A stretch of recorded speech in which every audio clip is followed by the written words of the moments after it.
नमस्ते दोस्तों, एक बार फिर से स्वागत है आप सभी का। आज का हमारा जो टॉपिक है वो है बहुपद। बीजगणित पढ़ रहे थे अपन। तो इससे पहले जो है अपन ने बीजगणित के अंदर बीजीय व्यंजक पढ़ा था। चर राशि क्या होती है, अचर राशि क्या होती है, और चर राशि और अचर राशि के संयोजन से बीजीय व्यंजक कैसे बनते हैं।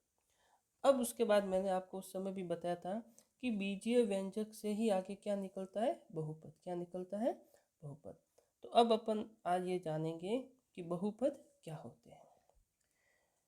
तो सबसे पहले मैंने आपको बताया था कि बीजीय व्यंजक कैसे बनते हैं। तो इसके बारे में बताया था चर राशि और अचर राशि, इन दोनों के संयोजन से बीजीय व्यंजक बनते हैं। अगर आपने इससे पहले वाला वीडियो नहीं देखा है तो एक बार वो वीडियो आप देख लें, तो आपको समझ में आ जाएगा कि बीजीय व्यंजक क्या होता है। तो मैंने बहुत सारे उदाहरण भी दे रखे थे बीजीय व्यंजक के। जैसे मैंने लिखा 2x - 5, ये क्या है, बीजीय व्यंजक है। मैंने लिखा 3x⁻1/2 - 7, ये भी क्या होगा, बीजीय व्यंजक होगा। तो अब बात ये आती है कि ये सब बीजीय व्यंजक है, तो बहुपद किसे कहेंगे, बहुपद क्या होंगे। तो अब मैं बता रहा हूँ पहले बहुपद क्या होगा।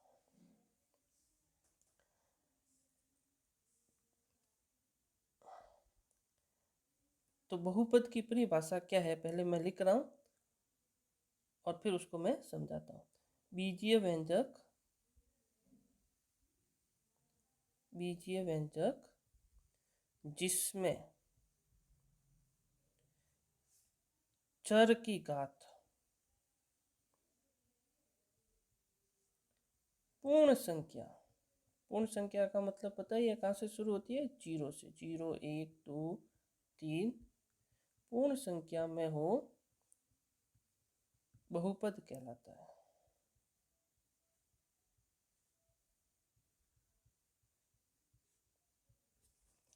क्या लिखा मैंने, बीजीय व्यंजक जिसमें चर की घात पूर्ण संख्या में हो उसे अपन क्या कहेंगे, बहुपद कहेंगे। तो यहाँ पे दो शब्द आए, एक तो आया घात, एक तो क्या हो गई, घात, एक आ गई पूर्ण संख्या। तो अब इसे समझते हैं कि ये क्या होगा। देखो मैं दो उदाहरण लेके यहाँ पे आपको बता रहा हूँ। मैं दो बीजीय व्यंजक लिख रहा हूँ। एक बीजीय व्यंजक लिखा मैंने 2x⁻2 + 5x - 3, और दूसरा मैंने बीजीय व्यंजक लिखा 3x⁻1/2 - 7। तो सबसे पहले अपन देखेंगे कि इसमें चर कौन है। तो इसमें चर क्या है, x। इसमें चर क्या है, x, और इसमें भी चर क्या है, x। दोनों के अंदर जो चर है वो x है। दोनों के अंदर चर क्या है, x है। अब यहाँ पे देखेंगे कि चर की घात, चर की घात, अब यहाँ पे चर की घात क्या क्या है। तो यहाँ पे देखो, ये इस चर x है, यहाँ इस x की घात कितनी है, 2। एक तो घात कितनी है, 2। यहाँ इस x के ऊपर कोई नहीं है, यानी हमेशा घात कितनी होगी, 1। देखो एक बात हमेशा ध्यान रखना, अगर कहीं पर भी x लिखा हुआ है, केवल x भी लिखा हुआ है अगर कहीं पे, तो उस x का मतलब क्या है, 1x⁻1। x का गुणांक 1 होगा और x की घात भी कितनी होगी, 1 होगी। तो दूसरी चर की घात कौन सी होगी, 1। और तीसरी यहाँ पे जो है 3 लिखा हुआ है। तो मैंने पहले भी आपको बता दिया है, इससे पहले वाले वीडियो में, 3 को क्या लिख सकते, 3x⁻0, क्योंकि इस x की घात 0 का मान क्या होगा, 1। धनात्मक संख्या, किसी भी संख्या के ऊपर अगर घात 0 लगा रहे तो उसका मान 1 होता है। तो 3 × 1 वापस कितना हो जाएगा, 3। किसी भी संख्या को अपन ऐसे लिख सकते हैं। तो यहाँ घात कितनी हो गई, 0, ये घात हो गई। अब चलते अपन इस बहुपद, बीजीय व्यंजक में, बहुपद नहीं, बहुपद तो अपन पढ़ रहे, इस बीजीय व्यंजक, ये दोनों अभी अपन ने बीजीय व्यंजक ही लिए, अभी अपन बहुपद की कोई भी इसमें बात नहीं कर रहे। तो ये जो बीजीय व्यंजक है इसमें भी चर क्या है, x है। अब यहाँ इसकी घात देखिए, चलो मैं इसमें 7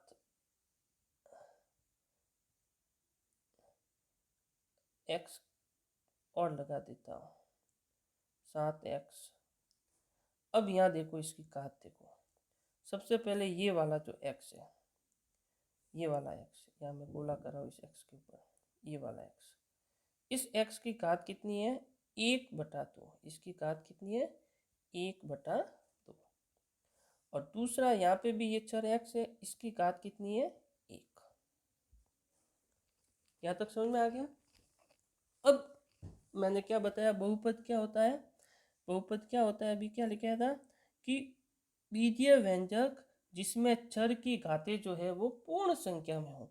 तो अब आप यहाँ पे बताओ, ये दो मैंने बीजीय व्यंजक लिखे हैं, इसके अंदर ये जो बीजीय व्यंजक पहला जो है ये वाला, इसमें बताओ ये घात कौन कौन सी है, 2, 1 और 0। तो 0, 1 और 2 पूर्ण संख्या में आती है कि नहीं आती, बिल्कुल आती है साहब। अपन को पता है पूर्ण संख्या 0 से शुरू होती है, 0, 1, 2, 3, 4, 5, 6, 7, 8 और आगे से आगे बढ़ते जाओ, पूर्ण संख्या आती रहेगी।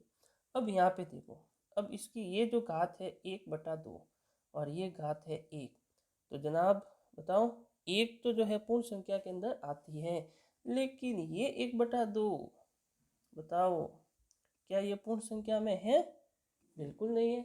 1/2 पूर्ण संख्या के अंदर नहीं आती है।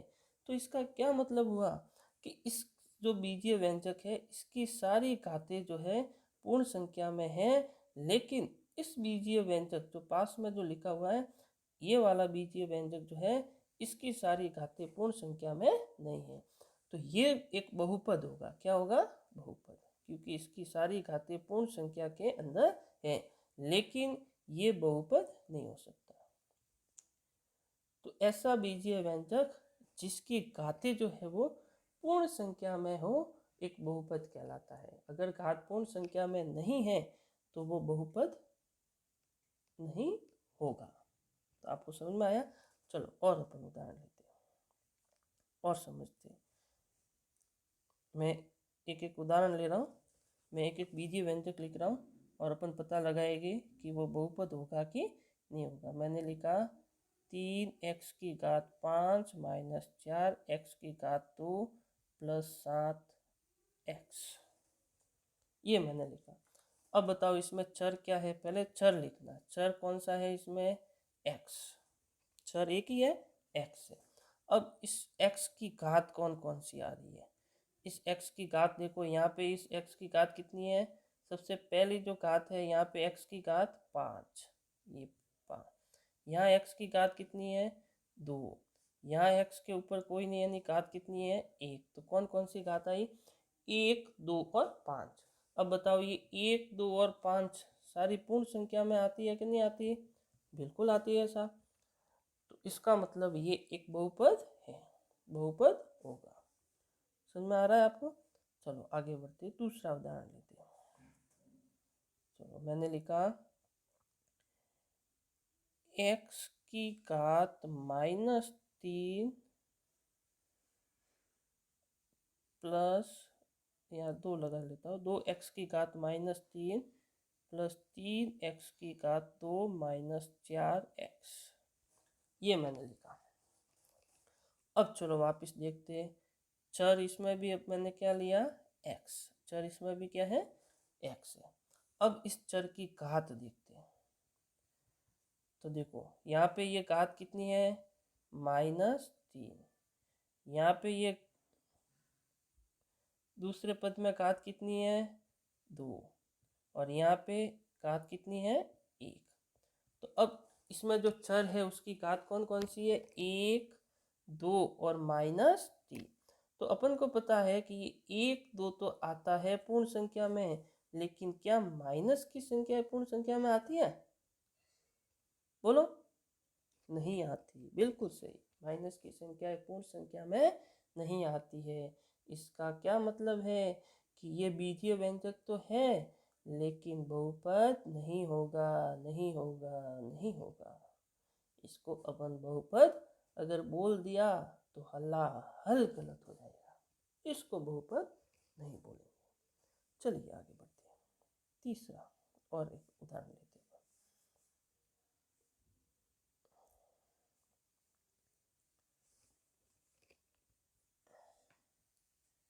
मैंने लिखा 1/x प्लस 5x माइनस 2। चलिए अब आप सोचो, क्या ये बहुपद हो सकता है?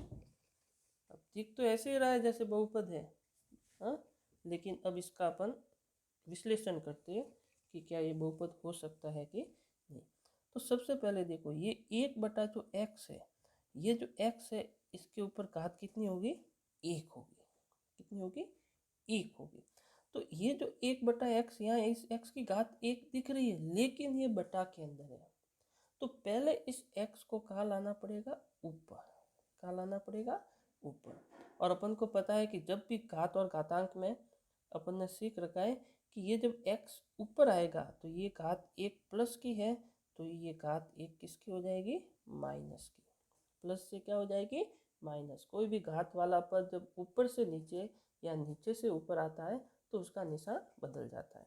ये x की घात कितनी हो जाएगी? -1 और प्लस 5x माइनस 2। अब बताओ, यहाँ तो लग रहा था कि बहुपद हो सकता है क्योंकि x की घात 1 दिख रही थी, हाँ, यहाँ पे। लेकिन अब अपन को समझ में आया कि नहीं, ये x की घात वास्तव में क्या है? -1 है। यहाँ x की घात कितनी है? 1। और यहाँ x नहीं है तो x की घात क्या होगी? 0। कितनी हो जाएगी? 0। अब बताओ, क्या ये बहुपद हो सकता है? आप खुद ही बताओ, बहुपद होगा क्या? हाँ, होगा? नहीं होगा, बहुपद नहीं होगा, क्योंकि ये जो घात है वो किस में आ रही है? माइनस। और माइनस वाली संख्याएं पूर्ण संख्या के अंदर नहीं आती। तो जहाँ तक मुझे लग रहा है, यहाँ तक आपको समझ में आ गया होगा कि बीजीय व्यंजक और बीजीय व्यंजक से बहुपद कैसे पता लगाते हैं। तो सारे जो बहुपद है वो बीजीय व्यंजक होते हैं, लेकिन सारे बीजीय व्यंजक जो है वो बहुपद नहीं होते हैं। यहाँ तक आपको समझ में आ गया होगा। अब अपन आगे बढ़ते हैं। अब मैं आपको बता रहा हूँ बहुपद की घात। अब अपन बहुपद के बारे में चर्चा करें। बहुपद की घात क्या होगी? बहुपद की घात, किसी भी बहुपद की घात क्या होगी? तो किसी भी बहुपद में जो भी चर होगा, चर की जो अधिकतम घात होगी, चर की अधिकतम घात, वही उस बहुपद की क्या कहलाएगी? घात कहलाएगी। उसको उस बहुपद की जो है क्या कहेंगे? घात कहेंगे। जैसे देखो, मैंने लिखा, एक बहुपद लिखा 4x की घात 7 प्लस 3x की घात 12 माइनस 5x प्लस 3। ये मैंने लिखा। तो पहले तो देखेंगे चर। क्या देखेंगे? चर। कौन सा चर है इसमें? x। क्या है? x। एक चर x है। अब इस चर की घात देखेंगे कि इसकी घात कितनी है। तो यहाँ सबसे पहले x की घात कितनी है? 7। यहाँ x की घात कितनी है? यहाँ 7 थी, यहाँ कितनी है? 12। यहाँ x की घात कोई नहीं होता है तो 1 बिल्कुल दिमाग में फिट कर दो। जहाँ पर भी केवल x दिखे वहाँ उसको 1x की घात 1 मानो, उसका गुणांक 1, उसके ऊपर घात भी 1। समझ में आ गई बात? तो यहाँ x की घात कितनी होगी? 1। और यहाँ x नहीं है तो यहाँ x की घात क्या लेंगे अपन? 0। अभी पहले मैंने बताया। तो ये 4 घात मिल रही है अपने को, 0, 1, 7 और 12। तो अब इसमें अधिकतम घात कौन सी है? सबसे अधिकतम घात कौन सी है? 12। कौन सी है? 12। जब अधिकतम घात 12 है तो इस बहुपद की घात भी क्या होगी? 12 होगी। कितनी होगी? 12। तो जो भी चर राशि की अधिकतम सबसे ज्यादा घात होती है वो बहुपद की भी क्या बन जाती है? घात। जिसकी लाठी उसकी भैंस। जिसके पास जितनी ज्यादा घात है उसी का नाम जो है उसकी घात पे पड़ जाएगा। ठीक है, और एक उदाहरण लेते हैं अपन। चलो, अब आप खुद बताना घात। मैं लिख रहा हूँ 4x की घात 2 माइनस 3x, बहुत सरल है, प्लस 5। ये एक बहुपद मैंने लिखा। चलो बताओ इस बहुपद की घात कितनी होगी। पहले तो इसमें चर कौन सा है, x, इसमें चर कौन सा होगा, x होगा। अब बताओ इसकी घात, तो अधिकतम घात देखनी है, कितनी घात है इसमें, यहाँ 2 है, यहाँ 1 है और यहाँ कोई नहीं, यानी x की घात 0 0 है। तो 0 1 और 2, सबसे ज़्यादा कौन सी है, 2। तो ये 2 घात वाला बहुपद है। कौन सा बहुपद है, 2 घात वाला बहुपद। और इसका एक नाम होता है द्विघातीय बहुपद। इसको अभी आगे पढ़ेंगे कि घात के आधार पर बहुपद को क्या कहते हैं, शून्य घातीय, एक घातीय, द्विघातीय, त्रिघातीय, ऐसे इनके नाम हैं। कोई ज़्यादा कठिन बात नहीं है, बिल्कुल सरल है। तो ये जो है क्या हो जाएगा, 2 घात वाला बहुपद हो जाएगा। फिर अगर मैंने लिखा, चलो एक और उदाहरण लेते, एक दो उदाहरण और लेते। तीसरा मैंने लिखा 5। अब बताओ, पहले तो ये बहुपद होगा कि नहीं होगा, ये भी तो जांच करनी पड़ेगी कि ये 5 जो है बीजीय व्यंजक तो है। मैंने आपको पहले बताया था कि ये 5 बीजीय व्यंजक कैसे होगा।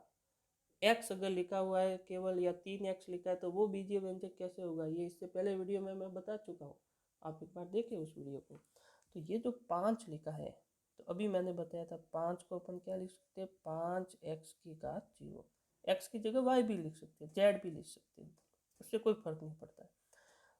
तो अब ये 5x की घात 0 है। तो अब बताओ इसमें कोई चर दिख रहा है, बिल्कुल दिख रहा है साहब, ये रहा चर x है।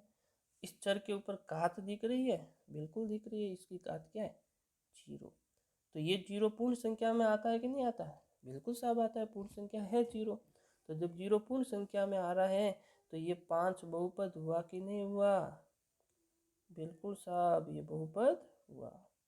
और इस बहुपद की घात कितनी होगी, बताओ अधिकतम घात कितनी है, 0।